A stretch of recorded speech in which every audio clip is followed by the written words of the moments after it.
We're thinking 40,000 for Madison's engagement party, my mother announced, her voice bright with excitement as she passed the breadbasket across the table at Giovanni's, the upscale Italian restaurant where our family gathered for what I'd mistakenly thought would be a normal dinner. The Fairmont has this gorgeous ballroom, and we've already put down the deposit. I felt my water glass freeze halfway to my lips, the condensation cold against my fingers as I processed the number she'd said so casually, as if $40,000 was the kind of amount you mentioned while discussing weather patterns or weekend plans.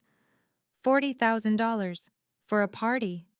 My father nodded enthusiastically, cutting into his osso buco with the same decisive movements he brought to every aspect of his life as a commercial real estate developer. A man accustomed to making pronouncements and having them accepted as fact. Madison deserves the best, he said, smiling at my younger sister who sat across from me, her phone positioned at the perfect angle to capture the restaurant's ambiance for her Instagram stories. The ring light she'd clipped to the table edge casting a flattering glow across her expertly contoured features. Our little girl's engagement only happens once. Madison beamed at them, her perfectly whitened teeth catching the light, her honey blonde hair falling in the kind of effortless waves that actually required an hour with a curling iron and professional products I knew cost more than my monthly grocery budget. You guys are literally the best parents ever, she gushed, and I watched her tap her screen, probably adding our parents to her story with heart emojis and gratitude hashtags that would generate thousands of likes from her 847,000 followers who tuned in daily to watch her curate a life of perpetual celebration and aesthetic perfection. I sat there in my simple black pants and the cream blouse I'd thrown on after a 12-hour shift in the trauma unit at Boston Memorial, my hair pulled back in the same ponytail I'd worn all day because I'd barely had time to brush my teeth before driving here, much less style my hair or apply the kind of makeup that looked natural but required 45 minutes and a dozen products. Something familiar and painful twisted in my chest, that old feeling I'd spent 27 years trying to name, trying to understand, trying to convince myself I'd imagined. But I hadn't imagined it. This was real. This was happening again. The memory hit me like a physical blow, sudden and disorienting, pulling me back 3 years to another May morning when I'd sat alone in a different restaurant, still wearing my medical school graduation gown, the heavy blue fabric suffocating in the unseasonable heat. My phone pressed to my ear as I'd listened to my father explain why they couldn't make it to my graduation from Harvard Medical School, one of the most prestigious medical institutions in the world, the culmination of 4 years of 18-hour study days and clinical rotations that left me so exhausted I'd sometimes fall asleep standing up in the hospital elevator. They'd forgotten, completely forgotten. Because they were in Los Angeles celebrating Madison hitting 100,000 Instagram followers, treating her to brunch at some celebrity hotspot where she could photograph her avocado toast and generate content.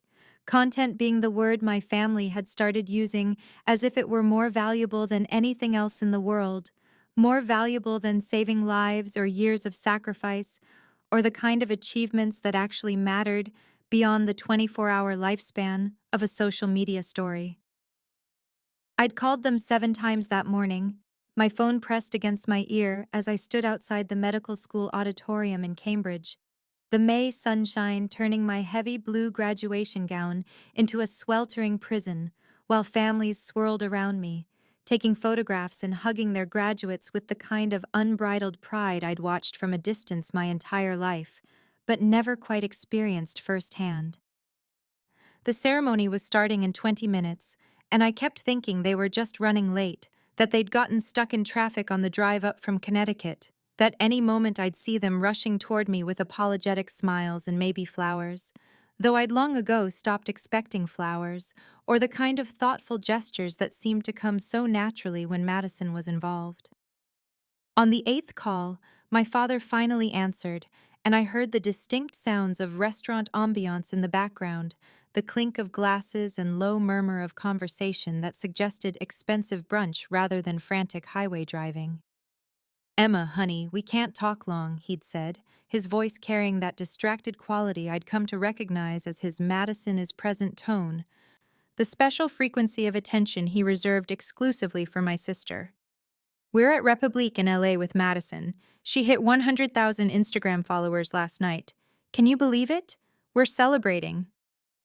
I'd stood there in my graduation gown, watching a family nearby take a group photo.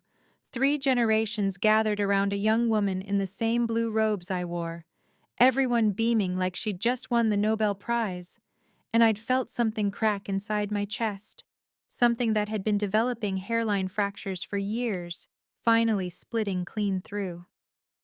Dad, my graduation is in 15 minutes, I'd said, my voice small even to my own ears. Harvard Medical School, remember? There was a pause, and I'd heard him cover the phone, heard muffled conversation, heard Madison's bright laugh in the background. And when he came back, his tone had shifted to that particular brand of dismissiveness he'd perfected over the years, the one that made me feel simultaneously invisible and oversensitive for wanting to be seen. Medical school is just school, honey, he'd said. And I remembered every word with the kind of crystal clarity reserved for the moments that fundamentally change how you understand your place in the world. Madison's building a real brand here. This is a career-defining milestone. We'll celebrate your thing when we get back. Congratulations or whatever. He'd hung up before I could respond, and I'd sat through my own graduation ceremony alone, surrounded by thousands of people and more isolated than I'd ever felt in my life, watching my classmates walk across the stage to applause from parents who'd flown in from across the country and around the world to watch their children receive diplomas that represented years of sacrifice and achievement that actually mattered beyond the 24-hour attention span of social media.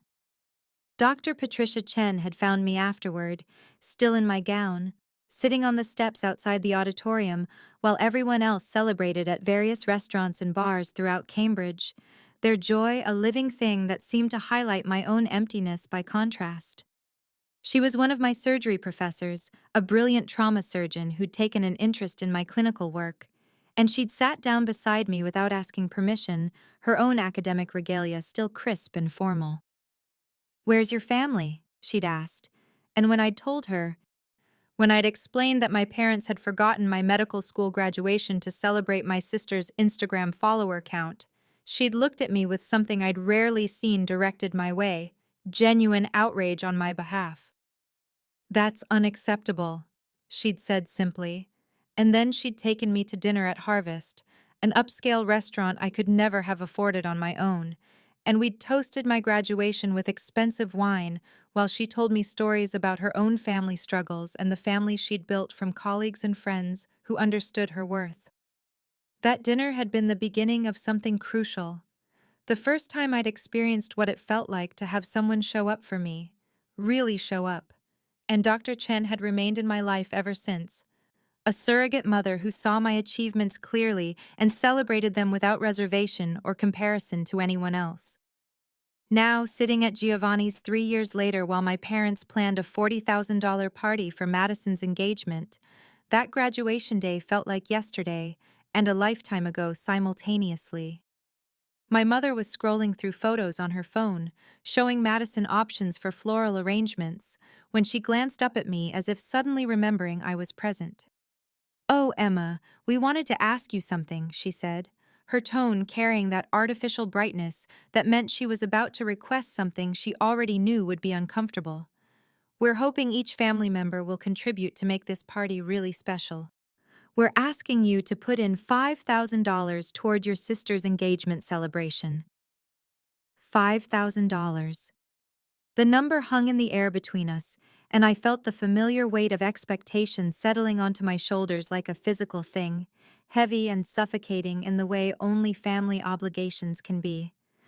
$5,000 for a party, when I was still making monthly payments of $2,700 toward the $280,000 in medical school loans I'd taken out, because my parents had made it clear that financing my education was my responsibility, and mine alone, even while Madison had received a $50,000 yearly allowance throughout her college years. money she'd used for luxury apartments and designer clothes and trips to Coachella that generated content for her growing social media presence. I thought about my junior year of high school when I'd won the Connecticut State Science Fair with a project on rapid blood coagulation techniques that had actually caught the attention of researchers at Yale, a genuinely significant achievement that had required months of work in the school lab after hours because we couldn't afford the materials for me to work at home. My parents had missed the award ceremony because Madison had a dance recital that same evening, not even a particularly important recital, just one of dozens she performed in throughout her childhood, each one attended with camcorders and roses and the kind of enthusiastic support I'd learned to stop expecting for my own achievements. When I'd come home with the first place trophy and a certificate that included a $5,000 scholarship, my mother had been in the kitchen helping Madison sew ribbons onto her next recital costume, and she'd glanced at my trophy and said, "That's nice, honey," before returning her attention to the far more pressing matter of whether Madison's hair bow should be blue or purple. I remembered my medical school years, working 3 different jobs to afford the tiny studio apartment in a questionable Boston neighborhood, where my windows faced a brick wall, and I could hear every conversation my neighbors had through walls so thin they might as well have not existed. Coming home after 16-hour days of classes and clinical rotations to eat ramen noodles for the 4th night in a row because I'd had to choose between groceries and the required textbooks that cost $300 each. During those same years, Madison had been living in a luxury 2-bedroom apartment in Los Angeles that my parents paid for, the place she filmed her morning routine videos and apartment tour content that her followers loved, complete with a doorman and rooftop pool and monthly rent that exceeded what I spent on food, transportation, and housing combined. My parents had never visited me in Boston, not once during 4 years of medical school, never saw the hospital where I did my clinical rotations, or the apartment I'd worked so hard to afford, or any part of the life I was building through sheer determination and exhausting effort. But they'd flown to Los Angeles at least a dozen times to attend influencer events with Madison, appearing in the background of her photos at brand launches and networking parties, beaming with pride as she posed with products she'd been paid to promote, treating her social media career with a reverence they'd never extended to my medical training. I loved my sister, genuinely loved her. But the resentment had been building for so long, it had become part of my cellular structure, written into my DNA alongside the eye color we shared and the dimple in our left cheeks that appeared when we smiled. Madison wasn't cruel or calculating. She was simply the sun around which our family orbited, and she'd never known anything different, had never questioned why she received $50,000 a year in allowances while I received nothing, never wondered why our parents bought her a $90,000 Tesla Model X last year for her brand, while I drove a 12-year-old Honda Civic with a check engine light that had been on for 6 months because I couldn't afford the repairs. She accepted the inequality as natural law, the way some people are born beautiful or talented or lucky, never recognizing that the disparities weren't accidents of nature, but deliberate choices our parents made every single day. I looked at my mother across the table at Giovanni's, at the expectant expression on her face that suggested she genuinely believed $5,000 was a reasonable request, and something inside me finally solidified into certainty. The kind of clarity that comes when you stop trying to convince yourself that things might change and accept reality exactly as it is. "I can't contribute $5,000, I said, keeping my voice even despite the anger building in my chest like pressure in a sealed container. "I'm still paying off my medical school loans. I have $2,700 in payments every month." My mother's expression shifted, her lips tightening in that particular way that meant she was about to say something cutting dressed up as reasonable observation, and when she spoke, her voice carried a coldness that shouldn't have surprised me, but somehow still managed to land like a physical blow. "You chose an expensive education, Emma. That's not our responsibility. We didn't tell you to go to medical school." The words hung in the air between us, and I felt Madison shift uncomfortably beside me, finally sensing the tension that had been building throughout dinner, though she still didn't understand its source or its decades-long history. I thought about the $90,000 Tesla they'd bought Madison last year, the luxury vehicle that sat in her Los Angeles driveway and appeared in the background of her Instagram stories, the car they'd justified as essential for her brand, while I drove a Honda Civic that was old enough to vote. My father set down his wine glass and leaned back in his chair with the satisfied expression of someone about to deliver wisdom, completely unaware that he was actually about to pour salt into wounds he'd been inflicting for 27 years. Madison needs our support, Emma. She's building something special, something unique. You have a stable job. You have a steady paycheck. You're fine. The casualness with which he dismissed my entire career, the years of training and sacrifice and exhausting work that had led to my position as a trauma surgeon at one of Boston's most prestigious hospitals, felt like being erased in real time, like watching someone look directly at you and choose not to see you. And I realized with sudden clarity that I couldn't sit at this table for another minute without saying things I couldn't take back, or crying in front of them in a way that would only confirm their belief that I was overly sensitive and dramatic. I stood up, my chair scraping against the floor with a sound that cut through the restaurant's ambient noise, and reached for my purse while my parents stared at me with expressions of surprise and annoyance. "I need to go," I said, and my mother's response was immediate and predictable, her voice carrying that edge of martyrdom she'd perfected over the years. "You're leaving? We haven't even had dessert. This is typical, Emma. You never make time for family." I didn't trust myself to respond, didn't trust that I could open my mouth without years of accumulated hurt pouring out in this expensive Italian restaurant, where Madison's engagement was supposed to be the only topic of conversation that mattered. So I simply walked out, past the tables of other families who looked happy and functional, and nothing like mine, out into the parking lot where the October air felt cold against my face. And I realized I was crying, hot tears streaming down my cheeks as I sat in my old Honda and gripped the steering wheel with both hands. I called Dr. Chen from the car, my voice shaking as I explained what had happened, and her response was immediate and exactly what I needed to hear, even though it hurt in its honesty. "Emma, listen to me. You don't need their validation. You've been chasing it your entire life, and they're never going to give it to you. Your patients' lives are your validation. The people you save every single day, the families who get to keep their loved ones because of your skill and dedication, that's your validation. Stop looking for it from people who can't see past their own limitations." I drove home to my apartment in Boston, the city lights blurring through my tears, and made a decision that felt simultaneously terrifying and liberating. I was done. Done trying to earn love that should have been freely given. Done accepting crumbs of attention while Madison received banquets. Done pretending that the inequality was normal or acceptable, or something I should simply endure because they were family. I would create distance, real distance, and build a life that didn't revolve around seeking approval from people constitutionally incapable of providing it.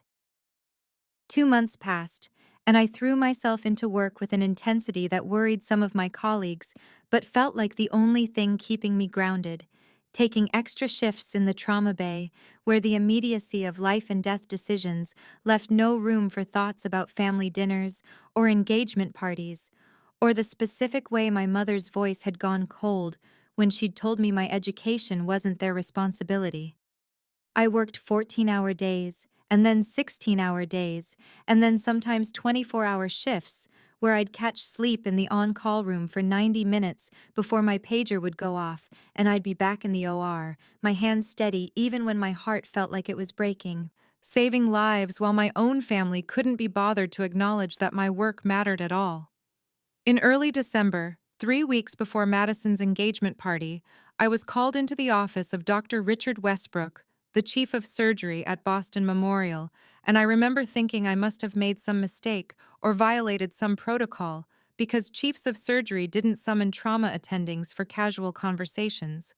But when I walked into his office, he was smiling, actually smiling, and he gestured for me to sit down in one of the leather chairs across from his massive mahogany desk.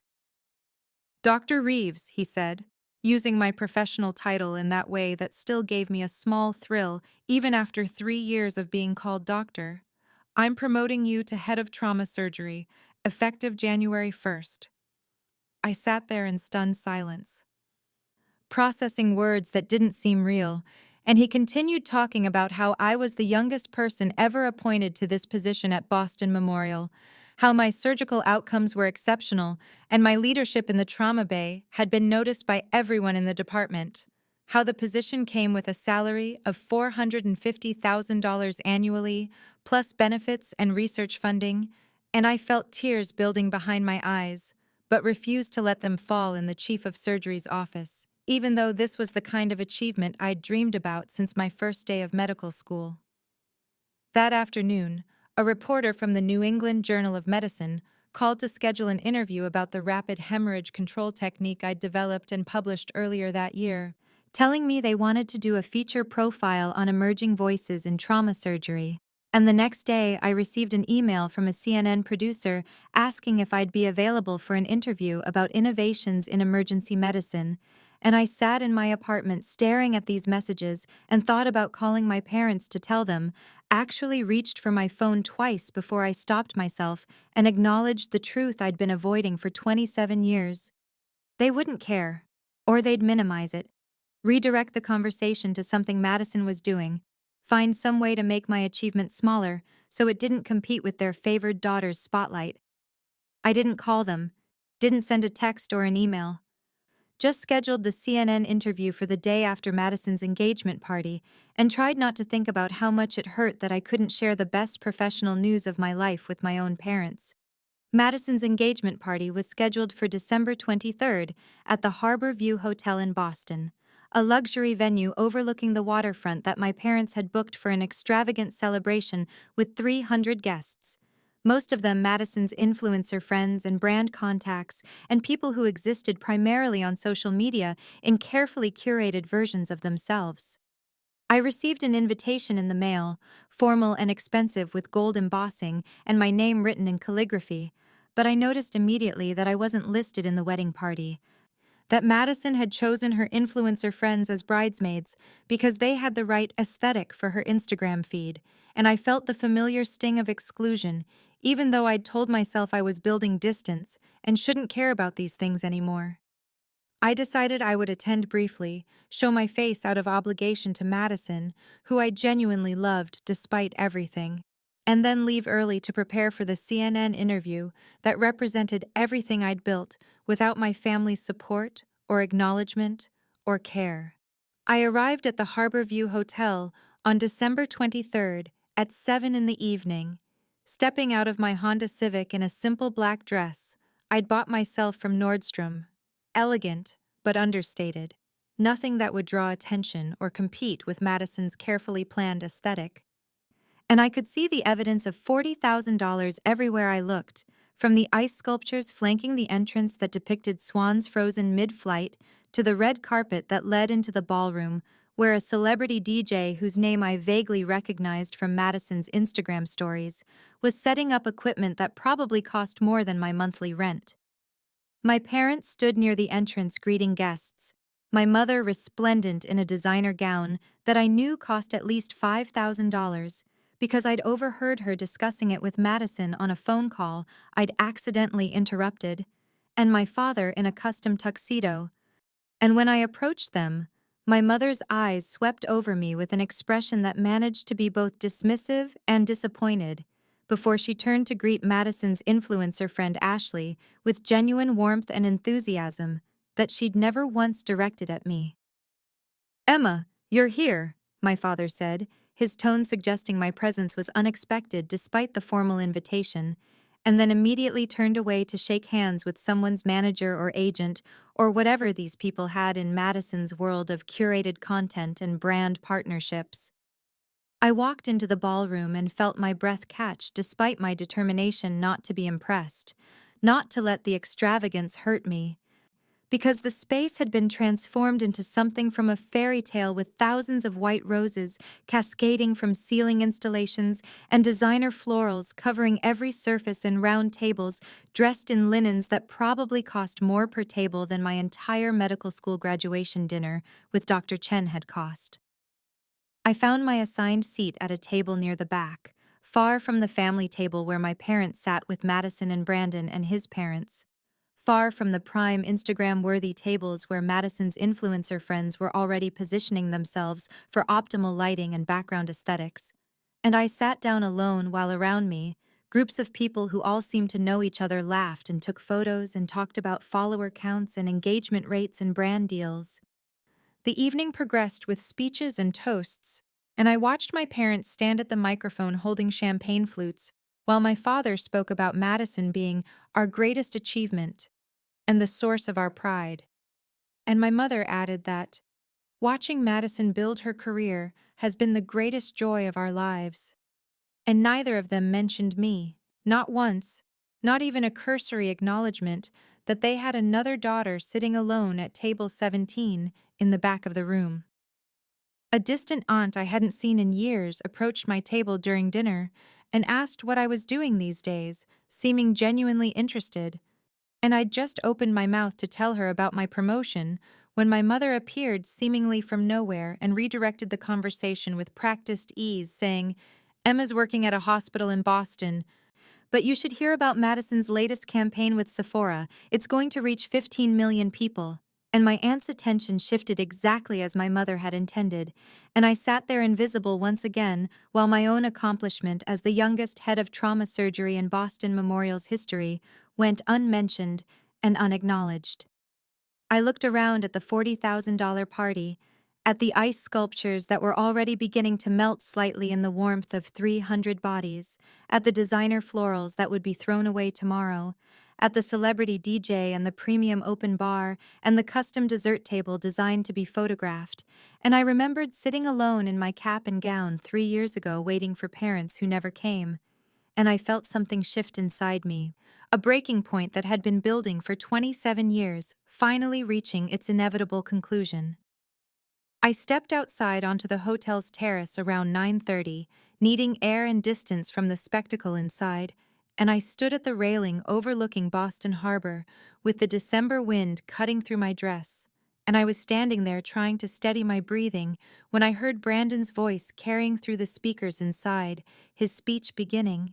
And I should have stayed outside, but some masochistic part of me turned back toward the doorway, where I could hear him talking about how grateful he was to my parents for welcoming him into the family, for treating him like family from day one. And then I heard the words that made my blood run cold. "I want to especially thank Robert and Catherine for treating me like the son they never had." I walked back inside slowly, standing near the back wall, and I watched my father's face as Brandon said those words. Watched him smile with genuine warmth and pride, and I realized with a clarity that felt like a physical blow that my parents had actually introduced Brandon to people as the son we always wanted. That this wasn't just Brandon's interpretation but something they had actually said, had actually claimed, while their actual daughter, who had become a trauma surgeon, sat forgotten at table 17. I pulled out my phone with shaking hands and called Dr. Chen, stepping back outside where I could hear her voice clearly, and when she answered I couldn't even speak at first. Just stood there breathing hard while she waited patiently the way she always did. "Talk to me, Emma," she said finally. And I told her everything, the $40,000 party and the toast where they called Madison their greatest achievement, and now Brandon being the son they never had, and I heard myself saying what I'd been thinking for months. When will they see me? What do I have to do for them to finally see me? Dr. Chen was quiet for a long moment, and then she said something that cut through all my desperate hoping. "Emma, you keep waiting for them to see you. They won't. They're not capable of it, or they're not willing, but either way the result is the same. You need to see yourself. You need to understand that their blindness is not a reflection of your worth." I stood there on that terrace with tears running down my face, finally understanding what I'd been refusing to accept for 27 years, that nothing I did would ever be enough, because the problem wasn't my achievements or my choices, or anything about me at all. The problem was that they had decided long ago who deserved their attention and love and pride, and I wasn't that person. Would never be that person, no matter how many lives I saved, or how many promotions I earned, or how many times I proved my worth to the entire medical community. I decided in that moment that this would be the last family event I would attend, that I was done seeking crumbs of validation from people who had never fed me. And I wiped my face and walked back inside to say goodbye to Madison because she at least deserved that courtesy, even if my parents didn't. I found Madison near the dessert table taking photos with her friends, and I touched her arm gently and told her I needed to leave, that I had an early morning, and she hugged me and said she was glad I came. And there was genuine affection in her voice, even if there was no understanding of what attending had cost me. I was walking toward the exit when my father intercepted me near the coat check, his expression irritated, and he said, "Leaving already? Typical. You never support your sister." And I felt rage and hurt surge up in my throat, but I swallowed it down because I knew that anything I said would be turned against me, would become more evidence of my failings rather than acknowledgement of theirs. So I just said, "Goodbye, Dad," and walked out into the December night. I cried the entire 40-minute drive back to my apartment, ugly crying that made it hard to see the road, crying for the daughter I had been who kept trying to earn love that should have been freely given, crying for all the achievements that had gone uncelebrated, and all the moments I'd sat alone while my family celebrated Madison, and when I finally got home and sat in my dark living room, I made a resolution that felt both terrifying and liberating. I would build a life completely separate from my family, would stop attending their events and calling on holidays and pretending we were something we weren't, would finally accept that I could not change them and focus instead on surrounding myself with people who actually valued me. And in that decision, I felt the first stirrings of something that might eventually become peace. I woke up the next morning at 6:30 with my eyes still swollen from crying, and I sat at my kitchen counter drinking coffee and staring at the CNN interview confirmation on my phone scheduled for 9 a.m. And part of me wanted to cancel because I felt raw and exposed and not at all like someone who should be discussing groundbreaking medical achievements on national television. But Dr. Chen had taught me years ago that the work mattered regardless of how I felt, that the patients who would benefit from my technique deserved my professionalism even when my personal life was falling apart. So I showered and put on the navy suit I'd bought for professional appearances and drove to the CNN studio in downtown Boston, where a producer greeted me warmly and led me to a green room that smelled like coffee and hairspray. The interview itself passed in a blur of bright lights, and the anchor's questions about the trauma protocol I'd developed that reduced mortality rates by 40% in patients with multiple penetrating injuries. And I heard myself explaining the technique with clarity and passion, describing how we'd modified the traditional approach to hemorrhage control in ways that gave patients precious extra minutes. That often meant the difference between life and death. And the anchor called it revolutionary and asked how it felt to know I was saving lives across the country.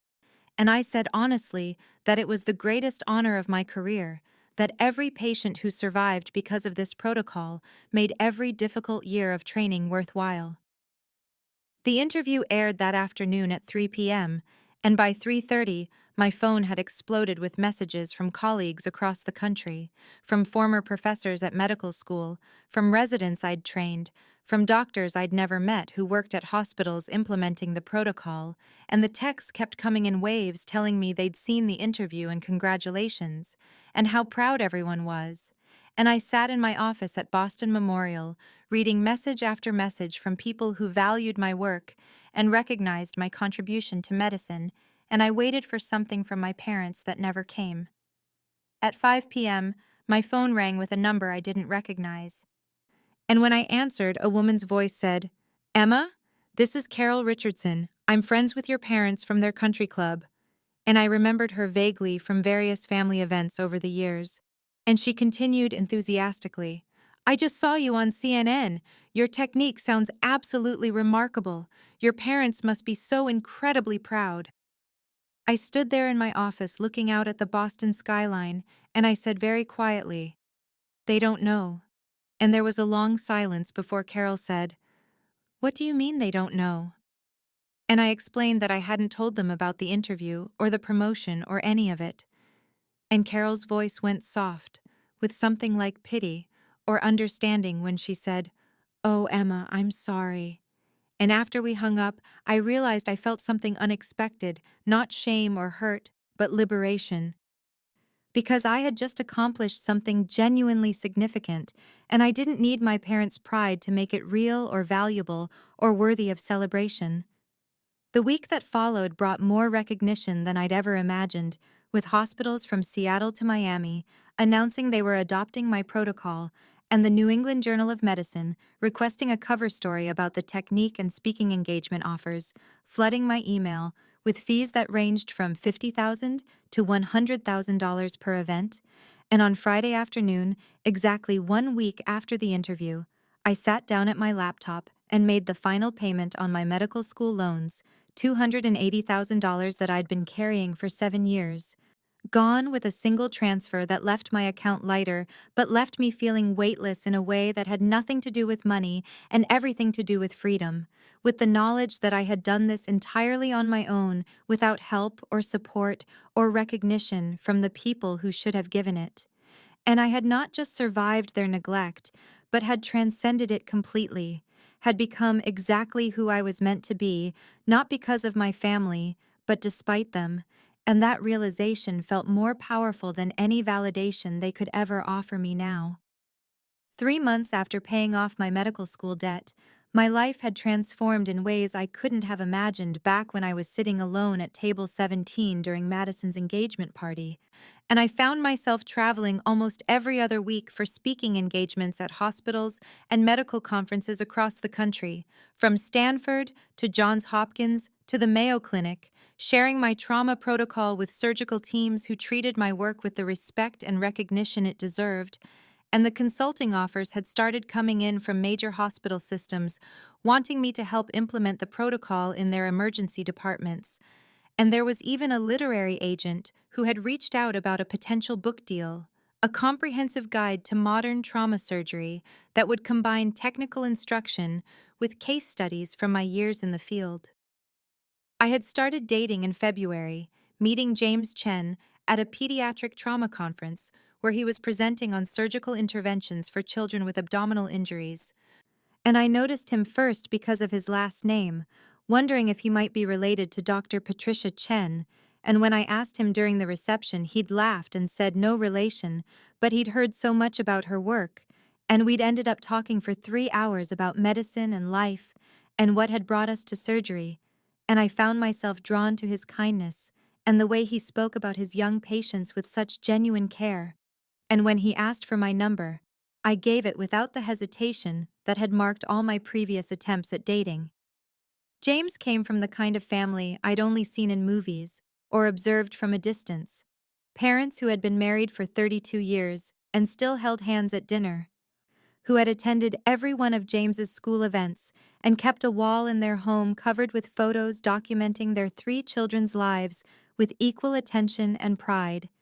And the first time James took me to Sunday dinner at his parents' house in Newton, I felt like an anthropologist observing a foreign culture, watching his mother ask each of her children detailed questions about their weeks and actually listen to the answers, watching his father beam with obvious pride when James mentioned a successful surgery, and when James told them about my CNN interview and the trauma protocol, his mother had actually gotten tears in her eyes and said, "Emma, what you're doing is extraordinary, you're saving so many lives."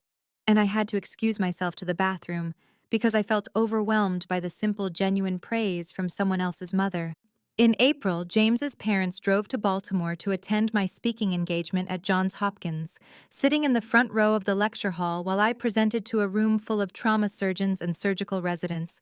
And afterward, his mother brought me flowers, yellow roses that she said reminded her of hope and new beginnings. And his father shook my hand and said, "We're so impressed by you, Emma. You should be very proud of what you've accomplished."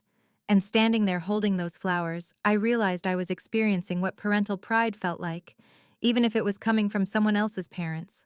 And I understood with painful clarity how much I had missed, how many moments like this should have existed in my life, but never had. Meanwhile, there had been complete radio silence from my own family. No calls or texts or emails. Nothing for my 28th birthday in March. Nothing when the New England Journal of Medicine cover story came out in April featuring my work. And I realized that I hadn't reached out either, hadn't called on my mother's birthday, or sent my father his usual birthday card, hadn't texted Madison to ask how wedding planning was going, and the silence felt both painful and liberating, like the absence of a chronic ache I'd grown so accustomed to that I hadn't realized how much energy it took to endure it. Dr. Chen and I had lunch every other Tuesday at a small Vietnamese restaurant near the hospital. And during one of these lunches in late April, I told her about James and his family, and how strange it felt to be treated like my accomplishments mattered, and she reached across the table and squeezed my hand and said, "Emma, you're finally allowing yourself to be seen by people who are actually capable of seeing you, and I'm so proud of how far you've come."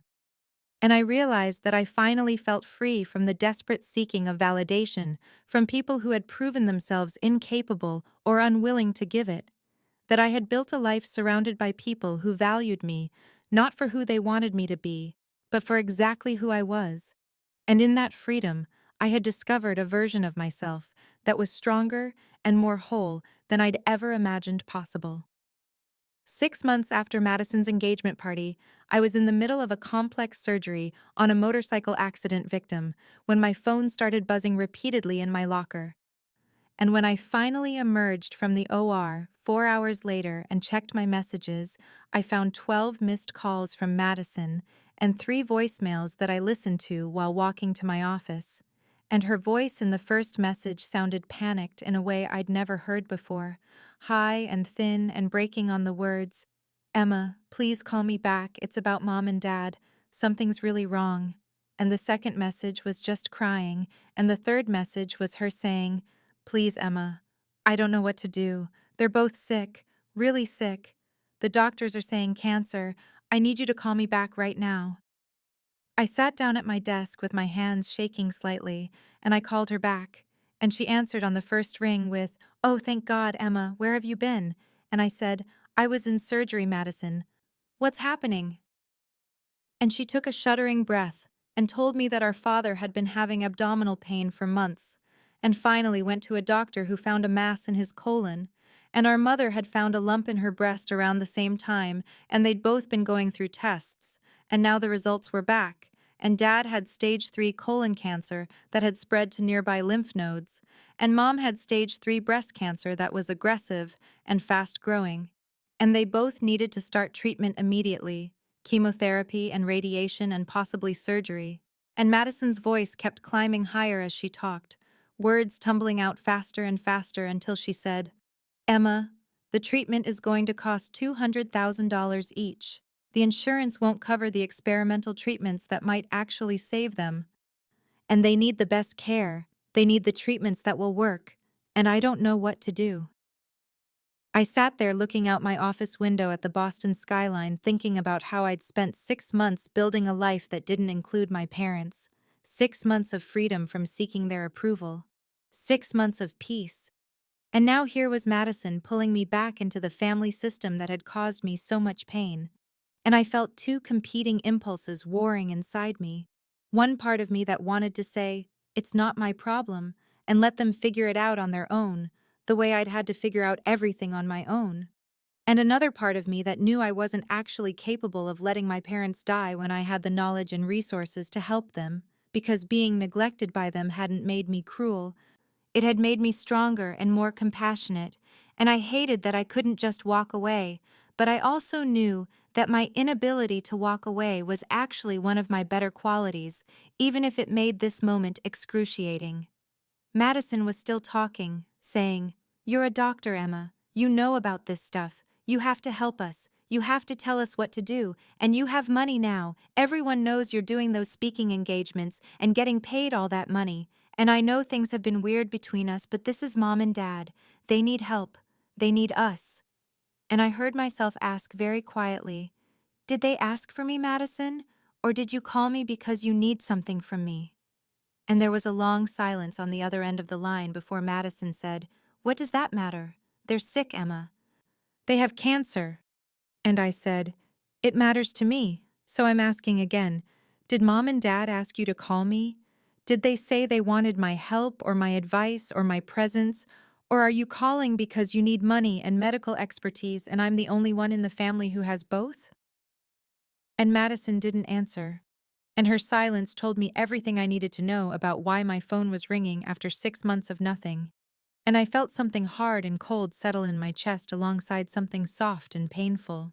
And I realized that even now, even facing death, my parents hadn't thought to reach out to their daughter, the trauma surgeon, hadn't considered that maybe I was exactly the person they needed. And Madison was calling not because they'd asked for me, but because she was desperate and out of options. I told Madison I needed time to think, that I couldn't make a decision about something this significant while standing in my office still wearing my scrubs with my patient's blood still microscopic on my hands, even though I'd scrubbed them clean, and I could hear her start to protest. But I said, Madison, I need 24 hours, that's all I'm asking for. And I ended the call before she could argue further, and I sat there at my desk as the sun set over Boston and the city lights began to flicker on, and I felt like I was standing at a crossroads where every direction led somewhere painful, but I had to choose a path anyway.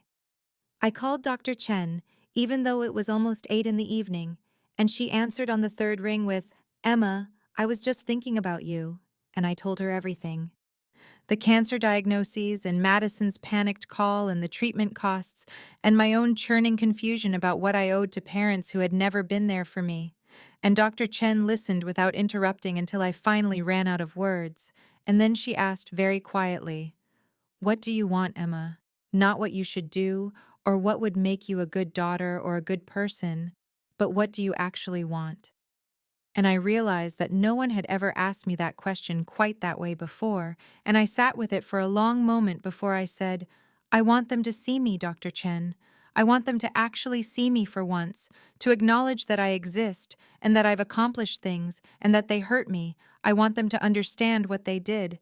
And Dr. Chen made a soft sound of understanding and said, they won't change because of cancer, Emma.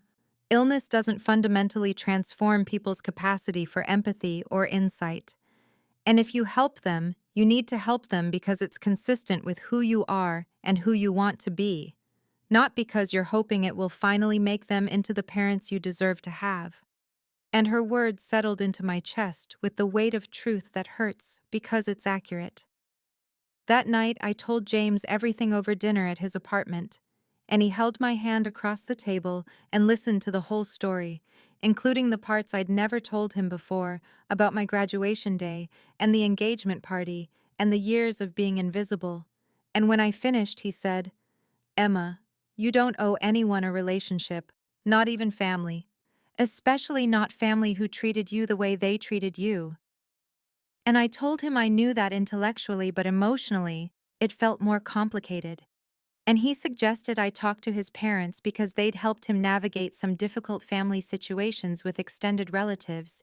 And so the next morning, I met James's mother, Rebecca, for coffee at a small cafe in Newton, and I told her an abbreviated version of my history with my parents and the current situation. And Rebecca listened with the focused attention I'd come to recognize as characteristic of James's family. And when I finished, she reached across the table and put her hand over mine and said, Emma, love isn't something you earn through achievement or good behavior, it's something you deserve simply by existing. And if your parents can't understand that, then that's their failure, not yours, and you need to make whatever decision allows you to look at yourself in the mirror and feel at peace with who you are. I spent that entire day thinking, between surgeries and during my lunch break, and while driving home, turning the situation over in my mind like a Rubik's Cube, trying to find the configuration that felt right. And by evening, I knew what I needed to do, knew it with the same certainty I felt when I was in the OR, and knew exactly which intervention a patient needed, and I called Madison back and said, "I'll help, but I have conditions." And I could hear her exhale with relief before I even explained what those conditions were. And I told her that I would use my connections to get our parents in with the best oncologists in Boston, that I would consult on their care and make sure they received excellent treatment, but that I wouldn't pay for it, and I wouldn't pretend that our family dynamic was normal or healthy. And Madison's relief turned to confusion as she said, "Wait, you won't pay for it? But Emma, you have the money." And I said, "Madison, I have the money because I earned it myself while paying off $280,000 in medical school debt that I took on alone. And I'm offering my medical expertise, which is worth more than money in this situation. And that's generous given everything that's happened." And I heard her take a sharp breath, and then she said, "So you're just going to let them die? Is that what this is?" And I felt anger rise in my throat, hot and bitter, and I said, "I'm offering to save their lives with my knowledge and my connections. I'm offering to make sure they get the best care available, and if that's not enough, then they're welcome to find someone else. But I'm done being treated like I don't matter until someone needs something from me."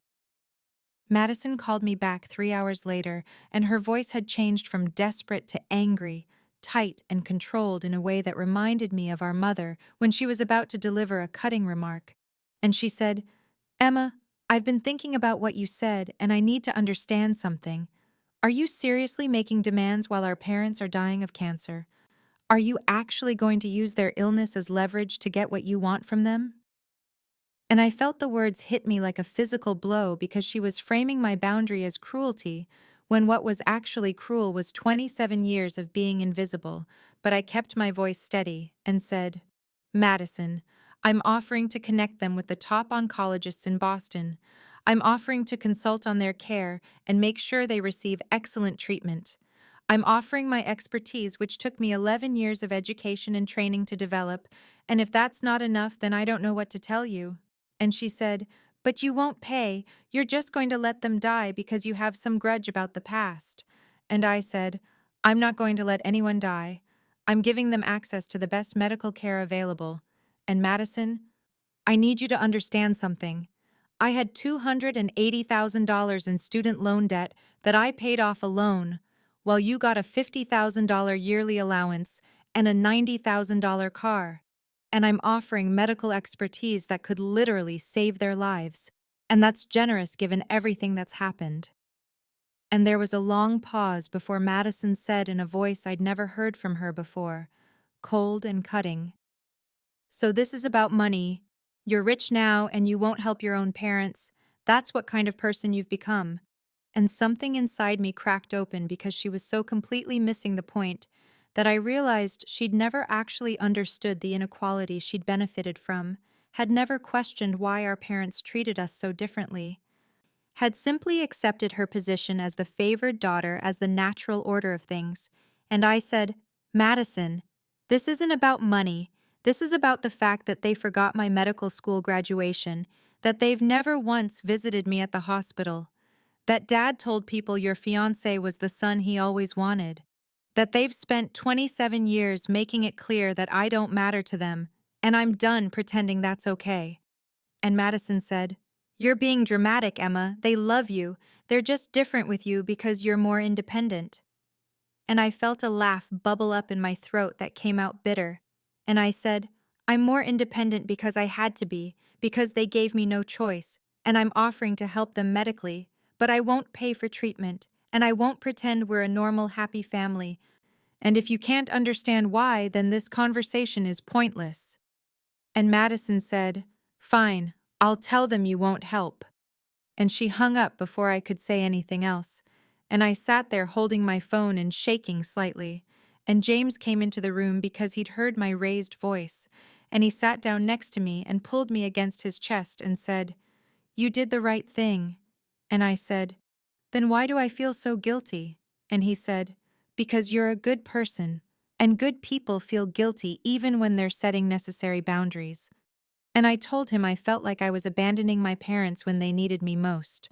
And he said, "Emma, you're offering them your medical expertise. You're offering to save their lives with your knowledge, and they've never offered you anything close to that level of support. And you're allowed to have limits. And I knew he was right, but it didn't make the guilt go away. Didn't make me feel any less like I was failing some fundamental test of daughterhood, even though I knew intellectually that I'd already passed every test they'd failed to see.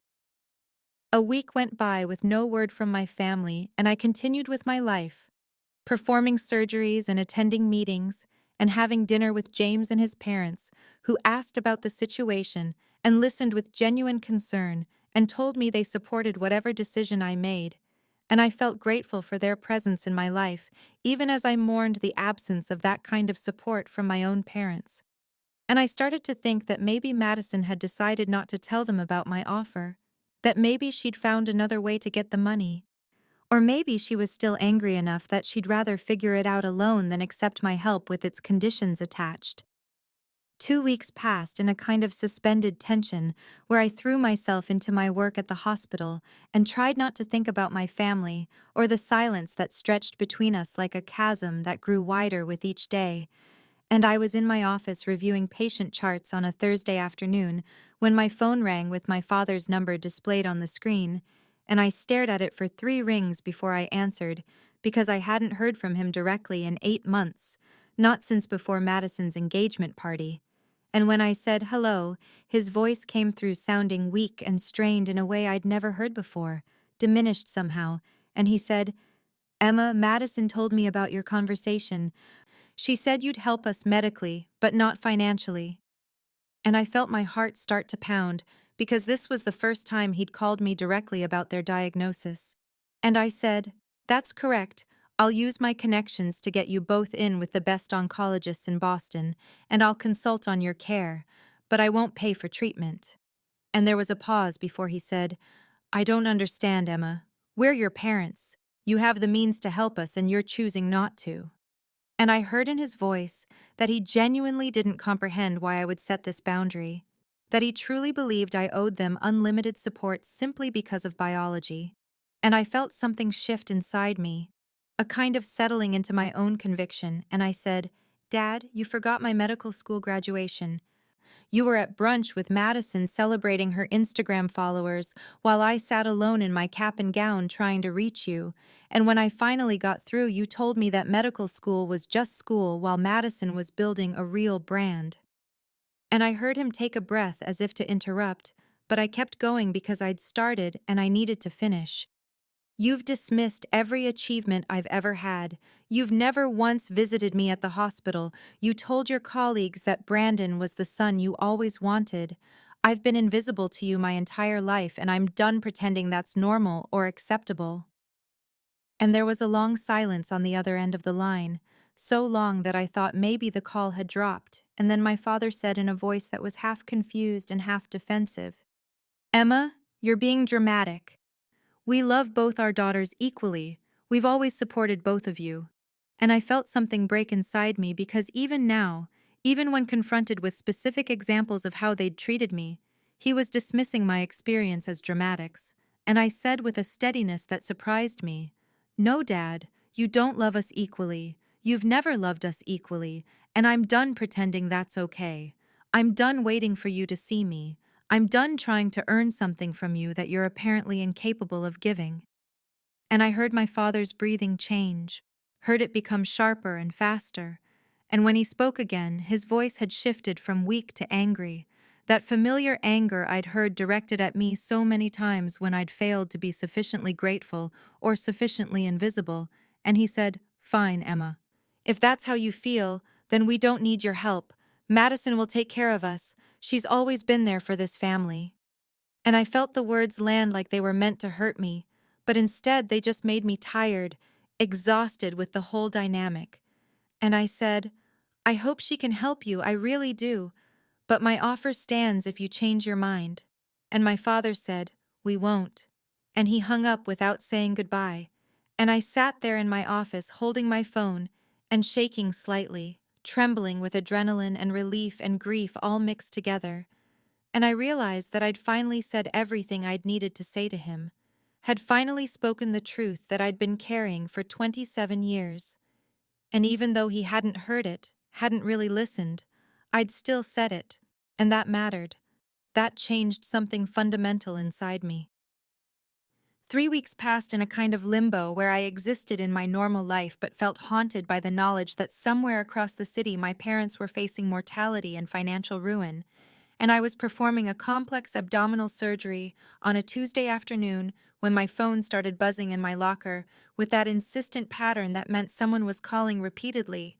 And when I finally scrubbed out and checked my messages, there were 7 missed calls from Madison and 3 voicemails, and when I listened to the first one, I heard her voice shaking and thick with tears saying, "Emma, please call me back. I need to talk to you. It's about Mom and Dad." And I felt my stomach drop because I knew what was coming, knew that the financial reality had finally hit them. And I called her back, and she answered on the first ring, her voice breaking immediately as she said, "Emma, I don't know what to do. The treatment costs are so much more than we thought. It's $400,000 total for both of them.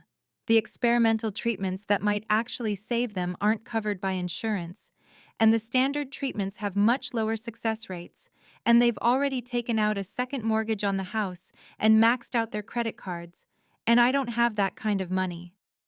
And I heard her take a shuddering breath before she continued. "My influencer income, Emma, it's not real money like you probably think it is. It's mostly free products, and the actual cash I make is maybe $60,000 a year. And I've been living on that plus what Mom and Dad give me, and Brandon's trust fund doesn't kick in until he's 30, which is still 2 years away. And I've been trying to figure out how to get the money, but there's no way. There's just no way. And they might die, Emma. Our parents might actually die because we can't afford to save them." And she was fully crying now, gasping between words, and I felt my heart constrict with a complicated mixture of vindication and sorrow, because part of me had known it would come to this, had known that the golden daughter wouldn't be able to save them, but another part of me just felt sad that it had taken a crisis of this magnitude for Madison to understand that Instagram followers and free makeup didn't translate to actual financial security. I let her cry for a moment before I asked the question I needed to ask, my voice steady and quiet. "Madison, did they ask for me? Did Mom and Dad tell you to call me?" And there was a pause, a telling silence that stretched between us, before Madison said in a voice so quiet I could barely hear her, "No, they're still angry at you. They say you disrespected Dad, and they'd rather figure it out themselves. But Emma, there's nothing to figure out. There's no money. There's no solution unless you help." And I felt something strange happen inside me, a simultaneous hardening and softening, my heart forming a kind of protective shell around itself, while also cracking open with the reality that even facing death, my parents couldn't bring themselves to reach out to me, couldn't swallow their pride enough to ask their daughter, the doctor, for help. And I said, "Madison, I'm going to make you an offer, and I need you to listen to the whole thing before you respond." And I heard her breath catch, heard the hope surge into her voice as she said, "Okay, okay, I'm listening." And I said slowly and clearly because I needed her to understand every word, "I will pay for their treatment, all $400,000 of it. I'll write the check tomorrow, and I'll use my connections to get them in with the best oncologists in Boston. But I have conditions, non-negotiable conditions." And Madison said, "Anything, Emma, whatever you need." And I continued, "They have to attend family therapy with me, real therapy with a licensed therapist, once a week for 6 months minimum, and they have to write me a letter, both of them, acknowledging specifically how they've treated me throughout my life. Not a general apology, but specific examples of the times they chose Madison over me. And they have to apologize to me in person, a genuine apology, in front of you and the therapist, and Madison. If they refuse any of these conditions, if they skip sessions or half-ass the letter or give me some performative apology, the offer disappears." And I heard Madison breathing on the other end of the line, processing what I'd said, and I added, "I'm not doing this to be cruel. I'm doing this because I'm not going to save their lives just so we can all go back to pretending we're a normal family. If I'm going to do this, then something has to actually change." Madison called me back 4 days later with a tone in her voice that told me she'd had the conversation with our parents, that strained quality that came from being caught between opposing forces, and she said, "Emma, I talked to them. I explained your conditions, and it took hours to get them to even consider it." And I felt my pulse quicken as I waited for her to continue, standing in my apartment kitchen with my phone pressed to my ear while James made dinner and tried to pretend he wasn't listening to every word. "They want to talk to you," Madison said. "Mom asked if you could call tonight." And something about hearing that my mother had specifically asked to speak with me made my chest tighten, because even that small acknowledgement felt significant after months of silence. I called an hour later and my mother answered, her voice carrying that particular careful quality that meant she was choosing her words deliberately, and she said, "Emma, Madison explained your conditions. She told us what you're requiring in exchange for your help." And there was a pause before she continued. "This feels manipulative, honestly, making demands while we're facing a crisis, requiring us to perform for you while we're dealing with cancer." I felt anger flash through me hot and immediate because even now she was positioning me as the unreasonable one, the demanding daughter who was somehow victimizing them by setting boundaries.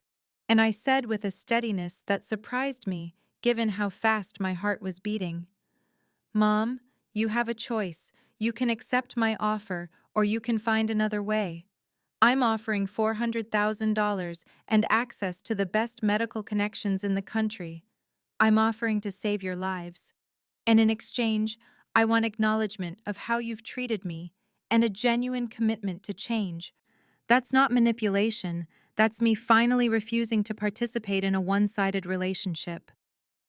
I heard my mother's breath catch, heard rustling that meant she was handing the phone to someone else, and then my father's voice came through the line, stronger than it had been during our last conversation, but still carrying that underlying weakness that came from the cancer ravaging his body. "Emma," he said, and I heard in that single word a complexity of emotions I couldn't quite parse. "We'll do your therapy, we'll write your letter, we'll do whatever you want." And the way he said it made clear he viewed this as a transaction, a price to be paid rather than a genuine opportunity for healing. But I also knew that intention didn't matter as much as action. That once we were in a therapist's office with a skilled professional guiding the conversation, the truth would surface regardless of whether my father was ready for it.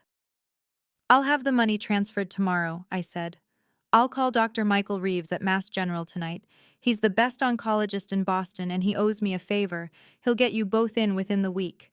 And I heard my mother say something in the background that I couldn't make out before my father said, "Thank you, Emma," with a formality that felt like we were distant acquaintances rather than family. I transferred $400,000 the next morning, watching that number disappear from my account with a strange sense of both loss and liberation, and I spent the afternoon making calls to arrange their treatment, using every connection I'd built during my years in medicine to ensure they'd have the absolute best care available.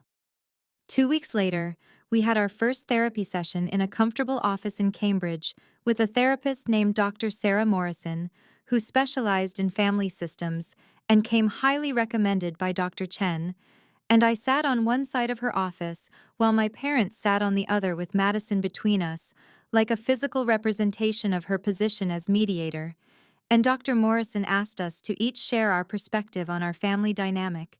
And when my mother started to speak about how they'd always tried their best with both girls, Dr. Morrison gently interrupted and asked her to listen first while I shared my experience. I talked for 20 minutes, laying out specific examples with dates and details, the forgotten graduation, and the missed science fair, and the way they'd introduced Brandon as the son they'd always wanted. And I watched my mother's face crumple as I spoke, watched genuine tears start to fall as the accumulated weight of decades of dismissal and neglect became undeniable in the stark light of that therapy office.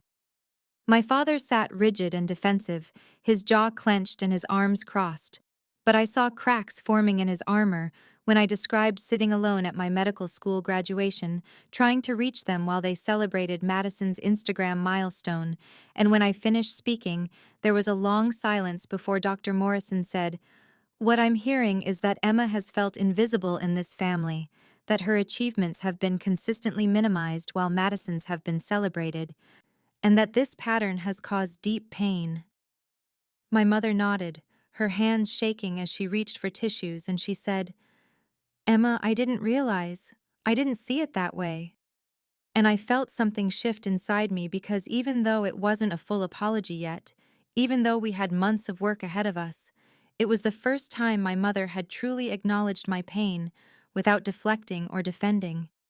My father remained silent, his face unreadable, but Dr. Morrison didn't let him hide. She turned to him and asked directly, "What comes up for you hearing Emma's experience?"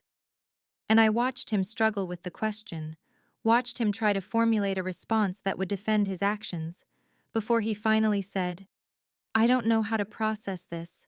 I thought we were good parents. I thought we treated both girls well."